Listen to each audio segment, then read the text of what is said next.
Yes, all students, a very good morning, and I wholeheartedly welcome you all for Enlightened Educators. And today we are discussing a very important topic. ನಾವು ನಿನ್ನೆ discuss ಮಾಡಿದಂತೆ first 18 scheme time table ಬಗ್ಗೆ discuss ಮಾಡಿದ್ವಿ. 18 scheme ಅನ್ನೋಕ್ಕಿಂತ ಎಲ್ಲಾದರೂ discussion ಆಗಿದೆ. So 18 scheme time table discuss ಮಾಡಿದ್ವಿ. Main ಆಗಿ ಯಾವಾಗಿಂದ ಸ್ಟಾರ್ಟ್ ಆಗಿ ಯಾವಾಗ ಎಂಡ್ ಆಗುತ್ತೆ ನಿಮ್ಮ ಡೇಟ್ಸ್ ನೋಡ್ಕೊಳ್ಳಿ ಅಂತ ಕೂಡ ಹೇಳಿದ್ದೀನಿ.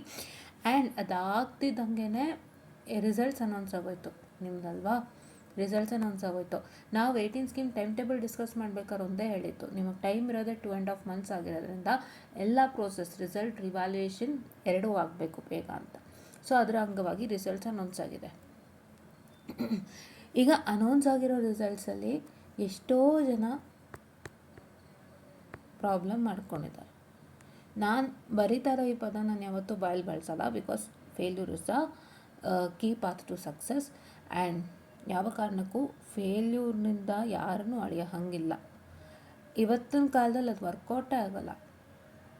ನಾವು ಈಗ ಯಾರೋ ಒಬ್ಬರು ಫೇಲ್ಯೂರು ಏನೂ ಆಗ್ತಾಯಿಲ್ಲ, ತುಂಬ ಎಲ್ಲದರಲ್ಲೂ ಮಾರ್ಕ್ಸೇ ಚೆನ್ನಾಗಿ ಬರ್ತಾಯಿಲ್ಲ, ಆ ಥರ ಇದ್ದಾಗ ಸುಮಾರು ಜನ ಆಡ್ಕೊಂಬಿಡ್ತಾರೆ. ಇವ್ನು ಯಾವಾಗಲೂ ಫೇಲ್, ಏನೂ ಓದೋದೇ ಇಲ್ಲ, ಇವ್ನು ಯಾವಾಗಲೂ ಲಾಸೇ, ಇವ್ನು ವಿದ್ಯೆನೇ ಇಲ್ಲ ನಾವು ಆಡ್ಕೋತೀವಿ. ಬಟ್ ಅದೇ ಒಂದಿನ ಆ ವ್ಯಕ್ತಿ ಬಂದ ಮೇಲೆ ನಿಂತಾಗ ನಮ್ಗೆ ಅನ್ಸೋದು ಒಂದೇ, ಅವತ್ತ್ಯಾಕೆ ನಾವು ಆಡ್ಕೊಂಡ್ವಿ ಅಂತ. ಸೊ ಯಾವತ್ತಿಗೂ ಫೇಲ್ಯೂರ್ ವ್ಯಕ್ತಿನ ದಯವಿಟ್ಟು ಆಡ್ಕೋಬೇಡಿ. ಅವ್ರು ಯಾವತ್ತಾದರೂ ಒಂದಿನ ಮುಂದೆ ದೊಡ್ಡ ವ್ಯಕ್ತಿಯಾಗಿ ಬಂದು ನಿಲ್ತಾರೆ, ನಿಮಗಿಂತನೂ ದೊಡ್ಡ ವ್ಯಕ್ತಿಯಾಗಿ ಬಂದು ನಿಲ್ಲೋ ಚಾನ್ಸಸ್ಸು. ಸೊ ದಯವಿಟ್ಟು ಯಾರನ್ನೂ ಅಂಡರ್ ಎಸ್ಟಿಮೇಟ್ ಮಾಡಬೇಡಿ. We don't know who will stand in which place. ಹೌದಾ? Who will stand in which place, ಆಯಿತಾ? ಸೊ ಅದಕ್ಕೆ ತುಂಬ ಉದಾಹರಣೆಗಳಿದೆ ಇವತ್ತು. ಸೊ ಹಾಗಾಗಿ I hope you can see a lot. And ಈ ಥರ ಪ್ರಾಬ್ಲಮ್ಸ್ಗಳು ಮಾಡ್ಕೊಂಡಿದ್ದಾರೆ. ಸೊ ಈ ಥರ ಪ್ರಾಬ್ಲಮ್ ಮಾಡ್ಕೊಂಡವರು ಎಷ್ಟೊಂದು ಜನ 5,000 ರೂಪೀಸ್ ಅಂಡರು ಬರ್ತಾರೆ, ಅಂದರೆ 5,000 ರೂಪೀಸ್ ಪೇ ಮಾಡಿ ಎಕ್ಸಾಮ್ ಕಟ್ಟಿರೋ ಅಂಥವ್ರು ಇದ್ದಾರೆ. ಸೊ ನಾನು ಏನು ಹೇಳ್ತೀನಿ ಗೊತ್ತಾ, ನಾನು ಹೇಳೋದು, ಇದರಲ್ಲಿ ಸುಮಾರು ಜನ ಕೆಲ್ಸಕ್ಕೆ ಹೋಗ್ತಾ ಮಾಡ್ತಾ ಇರ್ತಾರೆ, ವರ್ಕ್ ಮಾಡ್ತಾ ಓದ್ತಾ ಇರ್ತಾರೆ. ಯಾಕೆಂದರೆ ಎಷ್ಟೋ ಜನಕ್ಕೆ ಬ್ಯಾಕ್ಲಾಗ್ ಇದ್ದರೂ ಕೆಲಸ ಸಿಕ್ಕಿರೋ ಅಂಥದ್ದಿದೆ. ಬಟ್ ನನ್ನ ಟೈಮಲ್ಲಿ ಮೈ ಬ್ಯಾಡ್, ನನಗೆ ಆ ಥರ ನಮ್ಗೆ ಆ ಥರ ಸಿಕ್ಕಲಿಲ್ಲ ಆ ಟೈಮಲ್ಲಿ. ಅಂದರೆ ಬ್ಯಾಕ್ಲಾಗ್ ಇದ್ದೂ ಕೆಲಸ ಕೊಡೋಂಥವ್ರು ಯಾರೂ ಇರಲಿಲ್ಲ ಆ ಟೈಮಲ್ಲಿ. ಬಟ್ ರೈಟ್ ನಾವು one who's having a backlog ಅವ್ರಿಗೆ ಕೆಲಸಗಳು ಸಿಕ್ಕಿದೆ. ಸೊ ನಮ್ಮ ಪೀರಿಯಡಲ್ಲಿ ಹಾಗೆಲ್ಲ ಇರಲಿಲ್ಲ, ಅಂದರೆ ಇತ್ತೇನೋ ನಾವು ನೋಡಿಲ್ಲ ಅಷ್ಟೇ. ಇಟ್ಸ್ ಥಿಂಗ್ಸ್ ಸೊ ಈ ಥರ ಇರೋರಿಗೆ ಪ್ರಾಬ್ಲಮ್ಸ್ಗಳಾಗಿದೆ ಈಗ ಆಲ್ಮೋಸ್ಟ್. ಸೊ ಪ್ರಾಬ್ಲಮ್ ಆಗಿರೋರಿಗೆ ಒಂದು ಸಜೆಷನ್ ಕೊಡ್ತೀನಿ, ಡೋಂಟ್ ರಿಯಲಿ ಫೀಲ್ ಬ್ಯಾಡ್. ಈಗ ಏನು ಅಂತಂದರೆ ಪ್ರಾಬ್ಲಮ್ ಆಗೋಗ್ಬಿಟ್ಟಿದೆ. ಈಗ ನೀವು ಓದಬೇಕಾದ್ರೆ ಪ್ರಾಪರಾಗಿ ಸ್ಟಡಿ ಮಾಡಿಲ್ಲ. ಯಾಕೆ ಪ್ರಾಪರಾಗಿ ಮಾಡಿಲ್ಲ ಅಂದರೆ, ಇವಾಗ ನಾನು ಒಬ್ಬೊಂದು ಸತಿ ಹೇಳ್ತೀನಿ ಕೇಳಿಸ್ಕೊಳ್ಳಿ. ಒಂದು ಸತಿ ಫೇಲ್ಯೂರ್ ಆಯಿತು ಅಂದರೆ ಸೆಕೆಂಡ್ ಟೈಮ್ ಆ ಫೇಲ್ಯೂರಲ್ಲಿ ಆಗಿದ್ದಂಥ ಪ್ರಾಬ್ಲಮ್ನ ತಿದ್ದುಕೊಂಡು ಮೂವ್ ಆಗಬೇಕೋ ಹೊತ್ತು ಮತ್ತೆ ಫಸ್ಟಿಂದ ಪ್ರಾಕ್ಟೀಸ್ ಮಾಡೋಂಗಿಲ್ಲ. ಓಕೆ? ಏನಕ್ಕೆ UPSC ಎಕ್ಸಾಮ್ ಅಂತ ಒಂದಿದೆ, ಗೊತ್ತಿರಬೇಕು ಎಲ್ಲರಿಗೂ, union public service commission exam. ಇದರಲ್ಲಿ IAS ಬರುತ್ತೆ, IPS ಬರುತ್ತೆ, IFS ಬರುತ್ತೆ, IRS ಬರುತ್ತೆ. ಈ 4 ಎಕ್ಸಾಮ್ ಬರೆಯುವಂಥ ಸ್ಪರ್ಧಾತ್ಮಕ ಪರೀಕ್ಷಾರ್ಥಿಗಳು ಪ್ರತಿ ಸತಿನೂ ತಮ್ಮ 100% ಎಫರ್ಟ್ ಕೊಡ್ತಾರೆ. When they give the 100% effort and when they fail in any of the sections such as prelims, mains or interview, ಯಾವುದ್ರಲ್ಲಾದರೂ ಫೇಲ್ ಆದರು ಅಂದರೆ ಅವರು ಫಸ್ಟ್ ಏನು ಮಾಡೋದು, ಹಿಂದೆ ನಾನು ಏನು ಓದಿದ್ದೆ, ಈಗ ಯಾವುದೋ ಫಸ್ಟ್ ಅಟೆಂಪ್ಟ್ ಅಂದ್ಕೊಳ್ಳಿ, ಅದು ಫಸ್ಟ್ ಅಟೆಂಪ್ಟಲ್ಲಿ ಅವ್ರು ಪ್ರಿಲಿಮ್ಸ್ ಫೇಲ್ ಆಯಿತು. ಆವಾಗ ಅವ್ರು ಏನು ಮಾಡ್ತಾರೆ, ನಾನು ಫಸ್ಟ್ ಅಟೆಂಪ್ಟಲ್ಲಿ ಎಷ್ಟರ ಮಟ್ಟಕ್ಕೆ ನಾನು ಶ್ರಮ ಹಾಕಿದ್ದೆ, ಏನೇನು ಓದಿದ್ದೆ, ಎಲ್ಲಿ ಮಿಸ್ ಔಟ್ ಆಯಿತು, ನಾನು ಓದಿರೋದ್ರಲ್ಲಿ what gaps I can fill to move forward and get good result ಅಂತ ಥಿಂಕ್ ಮಾಡ್ತಾರೆ. ನಾನು ಏನು ಗ್ಯಾಪ್ಸ್ ಇದೆ, ನಾನು ಅದೇನು ಫಿಲ್ ಮಾಡ್ತಿದ್ದೀನಿ gaps, and how do I fill the gaps and get the result ಅನ್ನುವಂತಹದ್ದು ಅವರು ಯೋಚನೆ ಮಾಡ್ತಾರೆ. ಸೊ ಅದೇ ರೀತಿ ನೀವು ಯೋಚನೆ ಮಾಡಬೇಕು, ಆಯಿತಾ? ಅದೇ ರೀತಿ ನೀವು ಯೋಚನೆ ಮಾಡಬೇಕು. ಫಸ್ಟಿಂದ ಓದೋ ಹಂಗಿಲ್ಲ, ಆಯಿತಾ? ನೀವೇ ಲಿಸ್ಟ್ ಔಟ್ ಮಾಡ್ಕೋಬೇಕು. ಏನು ಗೊತ್ತಾ ನಿಮ್ಮ ಡ್ಯೂಟಿ? ಸಿಂಪಲಾಗಿ ಹೇಳ ನಿಮ್ಮ ಡ್ಯೂಟಿ. ಫಸ್ಟು ಈಗ ಫೇಲ್ಯೂರ್ ಆಗೋಗಿದೆ, ಬೇಡ ಅದು ಕತೆ, ಆಯಿತಾ? ಏನು ಡ್ಯೂಟಿ ಅಂದರೆ, ಈ ಸತಿಗೆ ಓದಿದ್ದೀರಲ್ಲ ಪ್ರಿಪರೇಷನ್ನು, ಅದ್ರದ್ದೊಂದು ಲಿಸ್ಟ್ ಹಾಕಿ. ಮೇಕ್ ಅ ಲಿಸ್ಟ್ ಆಫ್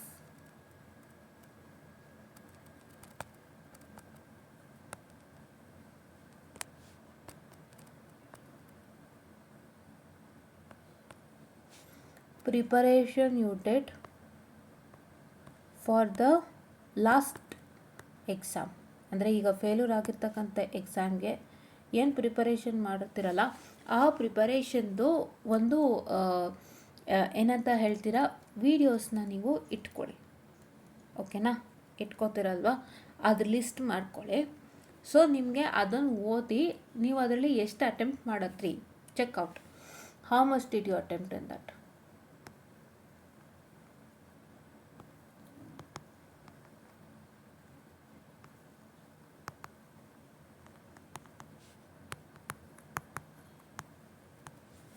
ಎಷ್ಟು ಅಟೆಂಪ್ಟ್ ಮಾಡೋದು ಅಂತ ಚೆಕ್ ಮಾಡ್ಕೊಳ್ಳಿ. ಆ ನಂತರ ಇದೆರಡು ಸ್ಕ್ರೀನ್ಶಾಟ್ ತೊಗೊಳ್ಳಿ. I will be erasing this. Okay.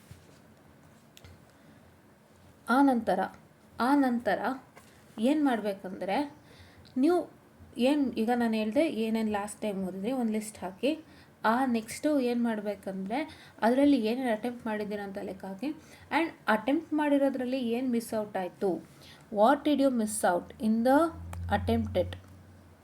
ಆಯಿತಾ? ನೀವು ಯಾವುದೋ ಟಾಪಿಕ್ಸ್ ಎಲ್ಲ ಲಿಸ್ಟ್ ಮಾಡ್ಕೊಂಡಿರ್ತೀರಿ, ಆ ಟಾಪಿಕ್ಕಿಗೆ ಸಂಬಂಧಪಟ್ಟ ಕ್ವಶನ್ಸನ್ನು ನೀವು ಅಟೆಂಪ್ಟ್ ಮಾಡಿರ್ತೀರಿ ಎಕ್ಸಾಮಲ್ಲಿ. Where did you really lose ಅಂತ ನೀವು ಚೆಕ್ಔಟ್ ಮಾಡ್ಕೋಬೇಕು. ಆಯಿತಾ? ಅದು ನೀವು ಚೆಕ್ಔಟ್ ಮಾಡಿಕೊಂಡಾಗ so you have to fill that gap to get good results in those topics. ಆಯಿತಾ? ಆ ಥರ ಅದೇ ಥರ ಎಲ್ಲದಕ್ಕೂ ಮಾಡಬೇಕು. ಅಂದರೆ ನೀವು ಏನೇನು ಅಟೆಂಪ್ಟ್ ಏನೇನು ಓದಿದ್ದೀರಾ ಲಾಸ್ಟ್ ಟೈಮ್ಗೆ ಎಕ್ಸಾಮ್ಗೆ ಏನು ಪ್ರಿಪರೇಷನ್ ಮಾಡಿದ್ದೀರಾ ಅದೆಲ್ಲ ಒಂದು ಲಿಸ್ಟ್ ಹಾಕ್ಕೊಂಡು ಆ ಟಾಪಿಕ್ಸ್ನೆಲ್ಲನೂ ಚೆಕ್ಔಟ್ ಮಾಡ್ತಾ ಬನ್ನಿ. ಇದರಲ್ಲಿ ಯಾವ್ಯಾವ ಟಾಪಿಕ್ ನನ್ನ ಎಕ್ಸಾಮಿಗೆ ಬಂದಿತ್ತು ಈ ಸಲ, ಆ್ಯಂಡ್ ನಾನು ಅದನ್ನ ಅಟೆಂಪ್ಟ್ ಮಾಡಿದ್ನಾ, and if I have attempted, how did I attempt, where did I lose in that topic, where I have to fill the gap, ನಾನು ಎಲ್ಲಿ ಮಿಸ್ಔಟ್ ಆಗಿತ್ತು, ನಾನು ಎಲ್ಲಿ ಫಿಲಪ್ ಮಾಡಬೇಕು ಗ್ಯಾಪ್ಸ್ ಅಂತೇಳಿ ನೀವು ಆ ರೀತಿ ಥಿಂಕ್ ಮಾಡಿ ಫಿಲ್ಔಟ್ ಮಾಡಬೇಕು. ಮಾಡ್ತೀರಾ ಅಲ್ವಾ? ಸೊ ಆ ಥರ ಫಿಲ್ಔಟ್ ಮಾಡಬೇಕು. ಆಮೇಲೆ ನೀವೇನು ಮಾಡಬೇಕು, ಏನೇನು ಓದಿಲ್ಲ ನೋಡಿಕೊಂಡು next you have to see which I did not even touch. ನಾನು ಏನು ಓದಲಿಲ್ಲ, ನಾನೇನು ಸ್ಟಡಿ ಮಾಡಲಿಲ್ಲ ಅನ್ನೋಂಥದ್ದು ನೋಡಿಕೊಂಡು ಅದರಲ್ಲಿ ನೀವೇನು ಮಾಡ್ತೀರಪ್ಪ ಅಂತ ಹೇಳಿದ್ರೆ ಅದರಲ್ಲಿ ಯಾವ್ಯಾವುದು ಈಸಿ ಅಂತ ನಿಮಗೆ ಫೀಲ್ ಆಗುತ್ತೆ ಮತ್ತು ಅದನ್ನು ಪ್ರಾಕ್ಟೀಸ್ ಮಾಡಿ. ಆಯಿತಾ? ಸೊ ಈ ಥರ ಮಾಡಬೇಕು. ಫಸ್ಟು ಈ ಥರ ಮಾಡಬೇಕು. ಇದು ಜಸ್ಟ್ ಅನಲೈಸೇಷನ್ ಪಾರ್ಟ್ ಅಷ್ಟೇ. ಏನೇನು ಗ್ಯಾಪ್ಸ್ ಫಿಲ್ ಔಟ್ ಆಗಿತ್ತು ಅಂತ ಪ್ರತಿಯೊಂದು ಇಲ್ಲಿ ಅನಲೈಸೇಷನ್ ಪಾರ್ಟೇ, ನೀವೇನು ವರ್ಕ್ ಮಾಡೋಕ್ಕೆ ಹೋಗಲ್ಲ. ಆಯಿತಾ? ಅದು ಅನಲೈಸ್ ಮಾಡ್ಕೊಂಡ್ಮೇಲೆ ನೀವು ವರ್ಕ್ ಮಾಡ್ತೀರಾ. ವಿತೌಟ್ ಅನಲೈಸೇಷನ್ ಡೈರೆಕ್ಟಾಗಿ ನಾನು ಬುಕ್ ತೊಗೊಂಡು ಯಾವುದೋ ರ್ಯಾಂಡಮ್ ಕ್ವಶನ್ ಮಾಡ್ತೀನಿ ಅಂದರೆ ಕಂಪ್ಲೀಟ್ಲಿ ವೇಸ್ಟ್. ಅದು ಯಾವತ್ತಿಗೂ ಹೇಳ್ತೀನಿ, ಅಂಥದ್ದನ್ನು ಯಾರು ಮಾಡ್ತೀರಾ ನಿಜವಾಗ್ಲೂ ಹೇಳ್ತೀನಿ, ನಿಮ್ಮ ತಲೆಯಲ್ಲಂತೂ ಏನೂ ಇರಲ್ಲ. If you become a book worm, if you start just by hearting, if you don't understand things, then no it doesn't work, ಆಗಲ್ಲ. ಓಕೆ? ಸೊ ಈ ಥರ ಮಾಡ್ಕೊಳ್ಳಿ ಅನಲೈಸ್. ಆಮೇಲೆ ನೀವು ಸೀರಿಯಸ್ಸಾಗಿ ಓದೋಕ್ಕೆ ಸ್ಟಾರ್ಟ್ ಮಾಡಿ. ಓದಬೇಕಾದ್ರೆ have a question paper with you. Question paper ಬೇಡ, ಸ್ಕೀಮ್ ಆಫ್ ವ್ಯಾಲ್ಯೂಯೇಷನ್ ಇಟ್ಕೊಂಬಿಡಿ. ಆಲ್ರೆಡಿ ಎಲ್ಲರಿಗೂ ಗೊತ್ತಿದೆ, B2 ಸಿಂಕಲ್ಲಿ ಸ್ಕೀಮ್ ಆಫ್ ವ್ಯಾಲ್ಯೂಯೇಷನ್ ರಿಲೀಸ್ ಆಗಿರುತ್ತೆ. ನೋಡ್ಕೊಳ್ಳಿ. ಆಯಿತಾ? ನಾನು ಆಲ್ರೆಡಿ ಅದು ಹೇಗೆ ಹುಡ್ಕೋದು ಅಂತ ಕೂಡ ಹೇಳಿದ್ದೀನಿ. ಓಪನ್ ಮಾಡಿ ನೋಡಿಕೊಂಡು ಅದನ್ನೇ ಜಾಸ್ತಿ ಪ್ರಾಕ್ಟೀಸ್ ಮಾಡಿ with respect to the topics, so that you will have a rough idea on how the questions are coming and ಹೇಗೆ ಸಾಲ್ವ್ ಮಾಡಬೇಕು ಅನ್ನೋದು ಗೊತ್ತಾಗುತ್ತೆ. ಸೊ ಅಷ್ಟು ಗೊತ್ತಾದ ಮೇಲೆ ಸೊ ನಿಮಗೆ ಈಸಿಯಾಗಿ ಪ್ರಾಕ್ಟೀಸ್ ಮಾಡ್ಬೋದು. ಆ್ಯಂಡ್ ಇನ್ನೊಂದು ಮ್ಯಾಟರ್ ಏನು ಅಂದರೆ, ನಾನು ತುಂಬ ಸಿಂಪಲಾಗಿ ಹೇಳ್ತೀನಿ, ಏನು ಗ್ಯಾಪ್ಸ್ ಫಿಲ್ಲಿಂಗ್ ಔಟ್ ಅಂದರೆ ಏನು, ಈಗ ಒಂದು ಟಾಪಿಕ್ ಅಂತ ತೊಗೊಂಡಾಗ ನೀವು ಆ ಟಾಪಿಕಲ್ಲಿ ಯಾವುದೋ ಸ್ಪೆಸಿಫಿಕ್ ಟೈಪ್ ಆಫ್ ಕ್ವಶನ್ಗೆ ವರ್ಕೌಟ್ ಮಾಡಿರ್ತೀರಾ, ಇಲ್ಲ ಸ್ಪೆಸಿಫಿಕ್ ಪೋರ್ಷನ್ಗೆ ವರ್ಕೌಟ್ ಮಾಡಿರ್ತೀರಾ, but still there are some other parts to be covered. So ಅದೆಲ್ಲ ಬಿಟ್ಟೋಗಿತ್ತು ಅಂದರೆ you can fill out the gap. ಈಗ ನೀವು ಯಾವುದೋ ಒಂದು ಟಾಪಿಕ್ ತೊಗೊಂಡು ಅದಕ್ಕೆ ಡೈರೆಕ್ಟ್ ಕ್ವಶನ್ ಒಂದು ಪ್ರಾಕ್ಟೀಸ್ ಮಾಡಿರ್ತೀರಾ ಅಂದ್ಕೊಳ್ಳಿ. So there are some other questions that have come for exam. So if you have missed that, ಅದೇ ಕ್ವಶನ್ಸ್ ಬಂದಿತ್ತು ಅಂದರೆ ಅದು ಗ್ಯಾಪ್ಸ್ ಆಗುತ್ತೆ. ಸೊ ಅದನ್ನ ಫಿಲ್ ಔಟ್ ಮಾಡ್ಕೊಳ್ಳಿ. This things are suppose to do. ಆಯಿತಾ? V2 ಸಿಂಕ್ ಇಟ್ಕೊಂಡು ಚೆನ್ನಾಗಿ ಪ್ರಾಕ್ಟೀಸ್ ಮಾಡಿ. Practice the question paper, understand the pattern, try to change the numbers and do. Number change ಮಾಡೋಕ್ಕಿಂತನೂ ಹೆಚ್ಚಾಗಿ ಕ್ಯಾಲ್ಕುಲೇಷನ್ದು ನಿಮಗೆ ಐಡಿಯಾ ಇರಬೇಕು. ಅಂದರೆ ಯಾವ ಥರ ಕ್ಯಾಲ್ಕುಲೇಷನ್ಸ್ ನಾವು ಮಾಡಬೇಕು ಬೇಗ ಅಂತ. ಸೊ ಅಷ್ಟು ಐಡಿಯಾ ಆಯಿತು ಅಂದರೆ you are most easy to do it. ಇಷ್ಟನ್ನು ನೀವು ಮಾಡ್ತೀರಾ ಅಲ್ವಾ? Are doing all this. ಏನು ಮಾಡ್ತೀರಾ, ಒಂದು ಸತಿ ಫೇಲ್ ಆಯಿತು ಅಂದರೆ ಮತ್ತೆ ಫಸ್ಟಿಂದ ಓದ್ಕೊಂಬರ್ತೀರಾ. ಎಲ್ಲ ಮಾಡೋದು ಅದೇನೆ, ಇನ್ನೇನು ಮಾಡಲ್ಲ. ಈಗ ಆಯಿತು ಫೇಲ್ಯೂರಾ, ಮತ್ತೆ ನಾನು ನೀಟಾಗಿ ಓದ್ಕೋತೀನಿ ಅಂತೇಳಿ ಫಸ್ಟಿಂದ ಚೆನ್ನಾಗಿ ಪ್ರಾಕ್ಟೀಸ್ ಮಾಡ್ತೀರಾ. ಅದಲ್ಲ, ನೀವು ಓದಿರೋದ್ರಲ್ಲಿ ಏನು ತಪ್ಪು ಮಾಡಿದ್ದೀರಾ, ನಾನು ಲಾಸ್ಟ್ ಟೈಮ್ ಏನು ಮಿಸ್ಟೇಕ್ ಮಾಡಿದೆ ಅಂತ ಯಾರೂ ಗುರ್ತಿಡಿಯಲ್ಲ. ಯಾಕೆಂದರೆ ನೀವು ಅದು ಗುರ್ತಿಡಿದಿದ್ರೆ ನೆಕ್ಸ್ಟ್ ಟೈಮಿಗೆ ನೀವು ಮತ್ತೆ ಅದು ರಿಪೀಟ್ ಆಗ್ಬಿಡುತ್ತೆ ನಿಮಗೆ ಗೊತ್ತಾಗ್ದಂಗೆ. ಲಾಸ್ಟ್ ಟೈಮ್ ಮಿಸ್ಟೇಕ್ ನೋಡೇ ಇರಲ್ಲ, ಏನು ಮಾಡ್ತೀರಿ, ನೆಕ್ಸ್ಟ್ ಟೈಮ್ ಏನು ಮಾಡ್ತೀರಿ, ಅದೇ ಥರ ಪ್ರಾಬ್ಲಮ್ ಮಾಡ್ತೀರಿ ಅಲ್ವಾ. ನೀವು ಮಿಸ್ಟೇಕೇ ಚೆಕ್ ಮಾಡಿರಲ್ಲ. ನಾನು ಏನೇನು ಮಿಸ್ಟೇಕ್ ಮಾಡಿದ್ದೆ, ನಾನು ಓದಿರೋದ್ರಲ್ಲಿ ಏನೇನು ಬಿಟ್ಬಿಟ್ಟಿದ್ದೆ, ನಾನು ಬರೀ ಒಂದೇ ಕ್ವಶನ್ಸ್ಗೆ ಫೋಕಸ್ ಮಾಡಿದ್ನಾ, ಒಂದೇ ಭಾಗಕ್ಕೆ ನಾನು ಫೋಕಸ್ ಮಾಡಿದ್ನಾ, ಅದು ಯಾವುದು ನೀವು ನೋಡ್ದೇನೆ ಹೇಗೆ ನಿಮ್ಮ ಮಿಸ್ಟೇಕ್ಸ್ಗಳು ರೆಕ್ಟಿಫೈ ಆಗಿಬಿಡತ್ತೆ. It will not get rectified. First ಆ ಅನಲೈಸೇಷನ್ ಭಾಗ ನೀವು ಮಾಡಿದ್ರೆ ಮಾತ್ರ ನೀವೆಲ್ಲ ಓದೋಕ್ಕೆ ಸಾಧ್ಯ. ನಿಮಗೆ ಹೇಳ್ತಾ ಇದ್ದೀನಿ, ಟೆಕ್ನಿಕಲ್ ಪಬ್ಲಿಕೇಶನ್ ಅಂತ ಬುಕ್ ಬರುತ್ತೆ DSPಗೆ, ತೊಗೊಳ್ಳಿ. ಈ ಕೂಡಲೇ ಸಪ್ನಾ ಬುಕ್ ಹೌಸ್ಗೆ ತೊಗೊಂಬಿಡಿ, ಸಪ್ನಾಲೇ ಸಿಗೋದದು. ಸಪ್ನಲ್ಲಿ ಹೋಗಿ ತೊಗೊಳ್ಳಿ, ಅಲ್ಲಿರುತ್ತೆ ಟೆಕ್ನಿಕಲ್ ಪಬ್ಲಿಕೇಶನು, ತೊಗೊಳ್ಳಿ, ಓದಿ. ಹಳೇ ವರ್ಷದ question paper starting from the year 1999 almost ಎಲ್ಲ ಪ್ರಾಬ್ಲಮ್ಯಾಟಿಕ್ ಸಬ್ಜೆಕ್ಟು ನಿಮಗೆ 1997 ಇಂಟ್ರಡ್ಯೂಸ್ ಆಗಿರೋದು. 1999 ಬಂದು ಎಷ್ಟು ಅಂತಂದರೆ ಇವಾಗ ಕರೆಕ್ಟು 27 ಇಯರ್ಸ್ ಆಗುತ್ತೆ. ಆ್ಯಕ್ಚುಲಿ ನಾನು ಹುಟ್ಟಿದಾಗಲೇ ಈ ಸಬ್ಜೆಕ್ಟ್ಗಳು ಇಂಟ್ರಡ್ಯೂಸ್ ಆಗಿದ್ದು, ದಟ್ ಇಸ್ ಇನ್ 1999. ಆ್ಯಂಡ್ ಆವಾಗಿಂದನೂ ಇಲ್ಲಿ ತನಕ ಇದೆ ಹೌದಾ. ಸೊ ಹಾಗಾಗಿ 27 ವರ್ಷದ ಇತಿಹಾಸ ಎಲ್ಲ ಪ್ರಾಬ್ಲಮ್ಯಾಟಿಕ್ ಸಬ್ಜೆಕ್ಟ್ಗೂ ನಾವು ಕಟ್ಕೊಳ್ಳಿ. ಏನೂ ಬದಲಾವಣೆ ಆಗಿಲ್ಲ, ಧೈರ್ಯವಾಗಿ ಓದ್ಬೋದು. ಸೊ ಅದನ್ನು ಇಟ್ಕೊಂಡು ನೀವು ಪ್ರಾಕ್ಟೀಸ್ ಮಾಡಿದ್ರೆ ಖಂಡಿತ ಎಕ್ಸಾಮ್ ಕ್ಲಿಯರ್ ಮಾಡ್ತೀರಾ. ನಾನು ಹೇಳ್ತಾ ಇದ್ದೀನಿ, first fill out the gaps and understand ನಾನು ಇನ್ನೇನು ಇಂಪ್ರೂವೈಸ್ ಮಾಡಬೇಕು, ನಾನು ಏನು ಮಾಡ್ತಾಯಿದ್ದೀನಿ. ಓಕೆ, ನೀವೊಂದು check with your efficiency also.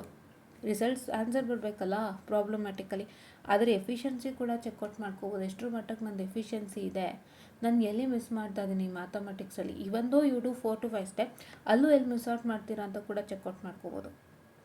100% for sure you can do it. ಹೌದಾ.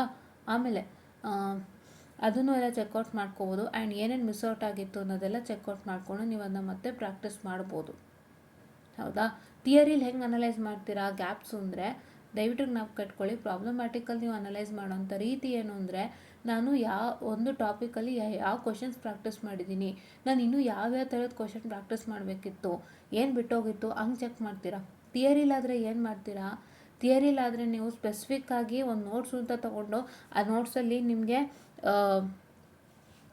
ಏನಂತ ಹೇಳ್ತೀರಾ, ಇದು ಚಿಕ್ಕ 2-3 ಲೈನ್ಸ್ ಕೊಟ್ಟಿರ್ತಾರೋ, 2 to 3 ಲೈನ್ಸ್ ಕೊಟ್ಟಿರ್ತಾರೋ, ಇಲ್ಲ ಒಂದೇ ಲೈನ್ ಕೊಟ್ಟಿರ್ತಾರೋ, ನೀವು ಅದು ನೋಡಲ್ಲ. ನೀವೇನು ಮಾಡ್ಬಿಡ್ತೀರಾ ಗೊತ್ತಾ, ಯಾವ ನೋಟ್ಸಲ್ಲಿ ತುಂಬ ಈಸಿಯಾಗಿದೆ, ಕಡಿಮೆ ಕಂಟೆಂಟ್ ಇದೆ, ಅದನ್ನು ಓದ್ಬಿಡ್ತೀರಾ. ತುಂಬ ಜನ ಮಾಡೋದು ಅದೇನೆ. ಯಾರು ಇಷ್ಟು ಓದ್ತಾರೆ, everybody is a kind of lazy. ಯಾರಿಷ್ಟು ಬರೀತಾರೆ, ಯಾರು ಓದ್ತಾರೆ, ಇದು ನಿಮ್ಮ ಒಬ್ಬರದೇ ಅಲ್ಲ, ನಮ್ಮದು ಪ್ರಾಬ್ಲಮ್ಮೇ ಆಯಿತಾ, ನಂದು ಪ್ರಾಬ್ಲಮ್ಮೇ, ಹಾಗೆ ಅನ್ನಿಸ್ತಾ ಇರುತ್ತೆ. ಬಟ್ ನಾನು ಒಂದು ಹೇಳಲ್ಲ, ಪ್ರಾಬ್ಲಮ್ಯಾಟಿಕಲ್ ಹೆಂಗೆ ಅನಲೈಸ್ ಮಾಡ್ತೀರಾ ಅಂದರೆ, ಬರೀತಾ ಇರೋ ಆನ್ಸರಲ್ಲಿ ಏನಾದ್ರು ಮಿಸ್ ಔಟ್ ಆಗಿತ್ತಾ, ಆ ಥರ try to fill out your gaps. ಏನು ಅಂದರೆ ಮೇನ್ ಥಿಂಗ್ ನಿಮಗೆ ಬೇಕಾಗಿರೋ ಅಂಥದ್ದು ಇಷ್ಟೇ, ನೀವು ಏನು ಬರೀತೀರಾ ಅದು ಎಲ್ಲ ಪರ್ಫೆಕ್ಟಾ, ಯಾವ ಪಾಯಿಂಟು ಬಿಡ್ದಂಗೆ ಬರೀತಿದ್ದೀರಾ, that is what is needed. ಆ ಗ್ಯಾಪ್ಸ್ನ ಫಿಲ್ ಔಟ್ ಮಾಡಿದ್ರೆ theory exams are not difficult. ಹೌದಾ. ಅದು ಫಿಲ್ ಮಾಡೋದೇ V2 ಸಿಂಕ್.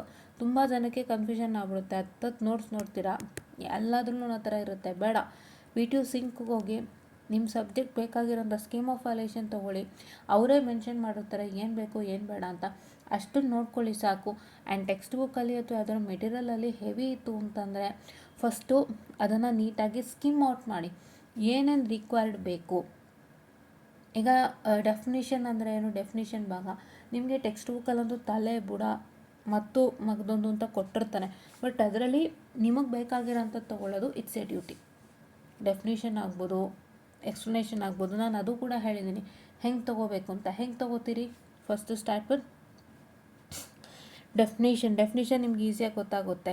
ಯಾವ ಕಂಟೆಂಟಿಗೆ ಬೇಕು ಡೆಫಿನಿಷನು, ಆ ಕಂಟೆಂಟ್ ನೇಮ್ ಎಲ್ಲಿರುತ್ತೆ ನೋಡ್ಕೊಳ್ಳಿ. ಈಗ for example definition of a current ಅಂದ್ಕೊಳ್ಳಿ, ಅಥವಾ ರೆಸಿಸ್ಟರ್ ಡೆಫಿನಿಷನ್. ಸೊ ಕರೆಂಟ್ ಅನ್ನೋದು ಎಲ್ಲೆಲ್ಲಿರುತ್ತೆ ಚೆಕ್ ಮಾಡ್ಕೊಳ್ಳಿ. ಸೊ ಆ ಥರ ಕರೆಂಟ್ ಅನ್ನೋದು ಎಲ್ಲೆಲ್ಲಿರುತ್ತೆ ಚೆಕ್ ಮಾಡ್ಕೊಳ್ಳಿ. ಸೊ ಆ ಥರ, ಅಥವಾ ಡಯೋಡ್ ಡೆಫಿನಿಷನ್ ಅಂದ್ಕೊಳ್ಳಿ. ಸೊ ಡಯೋಡ್ ಡೆಫಿನಿಷನ್ ಅಂದಾಗ ಡಯೋಡ್ ಅನ್ನೋಂಥದ್ದು ಎಲ್ಲೆಲ್ಲಿರುತ್ತೆ ಚೆಕ್ ಮಾಡ್ಕೊಳ್ಳಿ. ಆ್ಯಂಡ್ ಅದು ಚೆಕ್ ಮಾಡ್ಕೊಂಡಾಗ ನಿಮಗೆ ಗೊತ್ತಾಗುತ್ತೆ, ಎಲ್ಲೋ ಒಂದು ಕಡೆ you sense feeling that this line is telling a meaning ಅಂತ. So that's a definition. ಮತ್ತು ಎಕ್ಸ್ಪ್ಲನೇಷನ್ ಅಂದರೆ ಅದರದ್ದು ಏನಾದರೂ ನಿಮಗೆ ವರ್ಕಿಂಗ್ ಪ್ರಿನ್ಸಿಪಲ್ ಎಕ್ಸ್ಪ್ಲನೇಷನ್ ಇತ್ತು ಅಂದರೆ working principle is as shown in figure ಅಂತ ಅಂದ್ಬಿಟ್ಟು ಮೆನ್ಷನ್ ಮಾಡಿರ್ತಾನೆ. ವರ್ಕಿಂಗ್ ಪ್ರಿನ್ಸಿಪಲ್ಗೆ ಯಾವತ್ತೂ ಬ್ಲಾಕ್ ಡಯಾಗ್ರಾಮ್ ಇದ್ದೇ ಇರುತ್ತೆ, ಇಲ್ಲ ಫಿಗರ್ ಇದ್ದೇ ಇರುತ್ತೆ. ಆ ಫಿಗರ್ ಕೆಳಗಡೆನೆ ವರ್ಕಿಂಗ್ ಪ್ರಿನ್ಸಿಪಲ್ ಅಂತ ಟೆಕ್ಸ್ಟಲ್ಲಿ ಮೆನ್ಷನ್ ಮಾಡಿರ್ತಾನೆ. ಸೊ ಆ ಫಿಗರ್ ನಂಬರು ಮತ್ತು ಆ ವರ್ಕಿಂಗ್ ಪ್ರಿನ್ಸಿಪಲ್ ಸ್ಟೇಟ್ಮೆಂಟು ಯಾವ ಪ್ಯಾರಲ್ಲಿರುತ್ತೆ ಆ complete para is your working principle. ಆಯಿತಾ? ಅಡ್ವಾಂಟೇಜ್ ಡಿಸ್ಅಡ್ವಾಂಟೇಜ್ ಅಪ್ಲಿಕೇಶನ್ಸ್ಗೆ ಅಡ್ವಾಂಟೇಜು ಡಿಸ್ಅಡ್ವಾಂಟೇಜ್ ಅಪ್ಲಿಕೇಶನ್ ಕೀವರ್ಡ್ಸ್ ಇರುತ್ತೆ. ಕೀವರ್ಡ್ಸ್ ಹುಡ್ಕೊಂಡು ಹೋದಾಗ ನಿಮಗೆ ಅದು ಆ ಜಾಗದಲ್ಲೇ ಇವಿದೆ ಅಂತ ಗೊತ್ತಾಗುತ್ತೆ. ಸೊ ಈ ರೀತಿ ಮಾಡಬೇಕು ನೀವು. ಆ್ಯಂಡ್ ಎಸ್ಪೆಷಲಿ ಥಿಯರಿಗೆ ಸುಮಾರು ಜನ ಮಾಡ್ಕೊಳ್ತಕ್ಕಂಥ ಕನ್ಫ್ಯೂಷನ್ ಏನು ಅಂದರೆ, ನಾನು 2 pages ಬರಿತೀನಿ, ಲಿಟ್ರಲಿ ಯಾರಾದರೂ ನನಗೆ ತುಂಬ ಜನ ಹಂಗೆ ಹೇಳಿದ್ದಾರೆ, ನಾನು ಅದು ರಿಯಲಿ ಒಪ್ಪಲ್ಲ.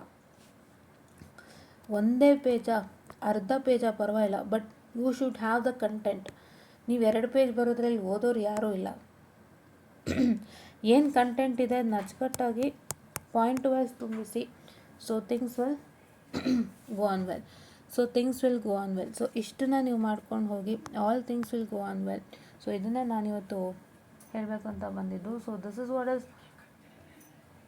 Is what is all for today ಅಂತ ಹೇಳ್ತಾ, ಸೊ ಇದಿಷ್ಟು ಇವತ್ತಿನ ಒಂದು ವಿಷಯಗಳಾಗಿತ್ತು. So I hope you all got it. ಇಷ್ಟು ಸ್ಯಾಟಿಸ್ಫೈ ನೀವು ಮಾಡಲೇಬೇಕು. ನೀವು ಮಾಡಿದ್ರೆ ಮಾತ್ರ ಎಕ್ಸಾಮ್ ಕ್ಲಿಯರ್ ಆಗುತ್ತೆ. ಆ್ಯಂಡ್ ನಾನು ಹೇಳ್ದಂಗೆ ರಿಸೋರ್ಸಸ್ ಎಲ್ಲ ಹೇಳಿದ್ದೀನಿ. VTU Sync ಒಂದು ಹೇಳಿದ್ದೀನಿ, ಟೆಕ್ನಿಕಲ್ ಪಬ್ಲಿಕೇಶನ್ಸ್ ಹೇಳಿದ್ದೀನಿ, and you can get good notes from TIE as well as any other website. Because ಈಗ 18 ಸ್ಕೀಮ್ ಔಟ್ಡೇಟೆಡ್ ಆಗಿರೋದ್ರಿಂದ ಸುಮಾರು ಕಡೆ ತೆಗೆದಿರ್ತಾರೆ. ಸೊ ಹಾಗಾಗಿ ನಿಮಗೆ TIE ಮತ್ತು ಮತ್ತಿತರ ಕಡೆ ಸಿಗುತ್ತೆ. ಎಲ್ಲೆಲ್ಲಿ ಸಿಗುತ್ತೆ ಆದಷ್ಟು ಆಕ್ಸೆಸ್ ಮಾಡ್ಕೊಳ್ಳಿ ಅಂತ ಹೇಳ್ತಾ, I would be winding up the session students, and please to make sure that you work it out with all these contents ಅಂತ ಹೇಳ್ತಾ, thank you students. And don't feel feared, ಹೆದರ್ಕೋಬೇಡಿ. ಮನೇಲೂ ಆದಷ್ಟು ಕನ್ವಿನ್ಸ್ ಮಾಡೋಕ್ಕೆ try ಮಾಡಿ. ಇದನ್ನೆಲ್ಲ try out ಮಾಡಿ, ನೀವು ಖಂಡಿತ ಗೆಲ್ತೀರಾ ಅಂತ ಹೇಳ್ತಾ, ಥ್ಯಾಂಕ್ ಯು.